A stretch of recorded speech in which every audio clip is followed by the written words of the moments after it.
This is a continuation of the first video on being a street vendor in New York City. And in that video, I more or less pointed out the fact that I had no trouble with the police. There was a mutual respect between us, and I never was in any way maliciously treated by the police. But I did have one incident, and I want to point out in this incident, it could be possible that the person the policeman was drunk or whatever. Police are like anybody else. They have their stress, they have their own problems, and if those problems are not taken care of properly, they will show up in their work and the way that they interact with the public. Now, what happened was one time after we had finished our work in front of the Empire State Building, we took the subway. Now, there's a definite rule against taking large packages onto the subway, especially at rush hour, when there's many people riding the cars. And we ignored it, and we decided to get on the subway and go home, which is a short distance.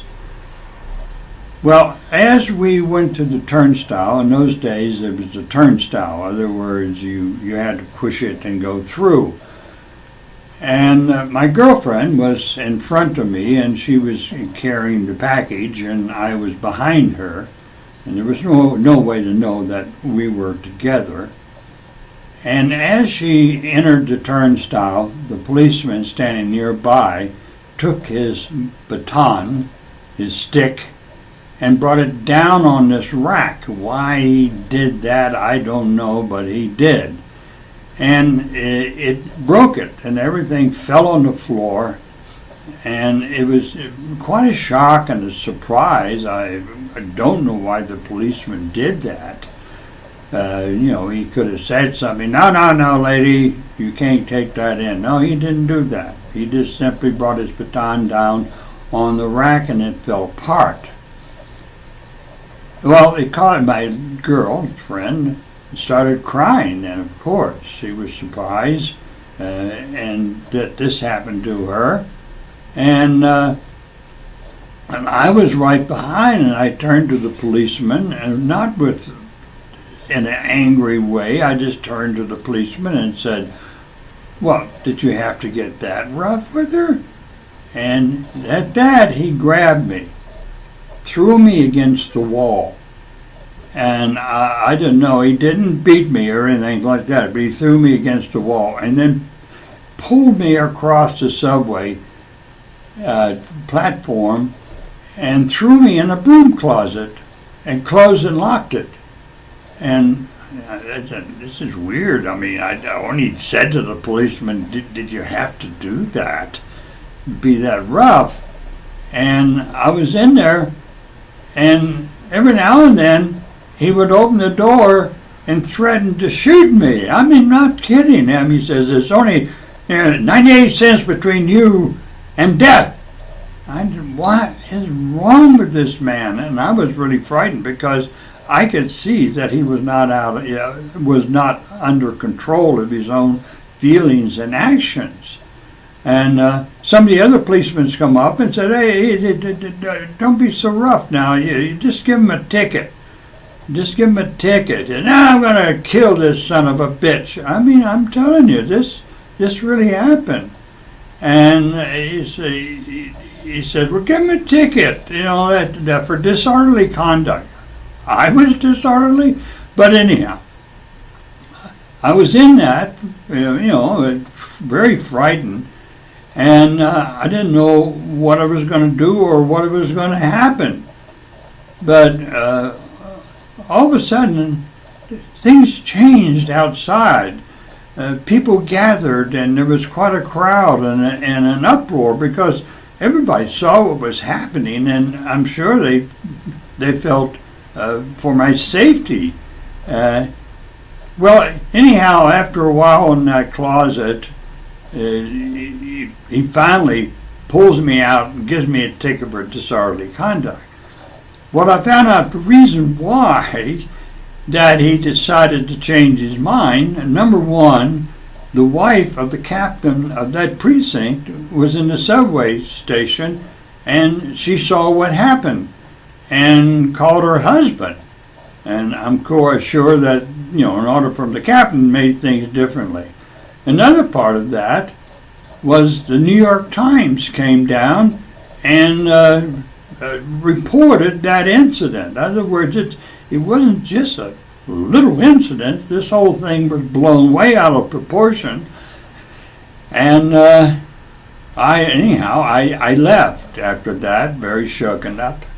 And the other thing is that I later called the captain and said to the captain, I'm not going to come to the police, to court on this.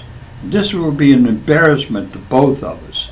I said, I think you need to do something about that policeman. Well, this is an added comment, and I didn't go, and there wasn't any repercussions about it. But policemen are just like anybody else. I had no more incidents like that, but it was more to be afraid of other vendors and other people on the street. Where one incident was that I had gone to a place I usually don't go to sell my stuff, and somebody comes up, well, a black man, I'm sorry, he was black, was blind, and he had his dog with him, okay, I guess it's his guide dog or whatever. And he comes up and he senses something different. He says, is there somebody here? Is there somebody here? I said, yeah, I'm here. He says, you can't be here. I said, why not? Because, this is just a location. We can both stand here and sell whatever we're selling. I don't remember what he was selling. But anyhow, he says, no. He says, this won't happen. He says, you got to go. And as he came closer to me with his dog, and then his dog suddenly attacked me. He tore my pants and growling and going on, and all of a sudden the policeman shows up. And he says, come on, Carl. No, none of this nonsense. Okay? So they pull the dog off, and I was standing there with my pants all ripped, and the policeman says, well, that's Carl. I keep warning him about it, but he seems to think that this is his spot.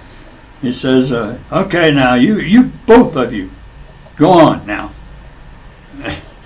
Well, you might say, in this incident, that the policeman saved me. I didn't know what was going to happen next. And I had another incident.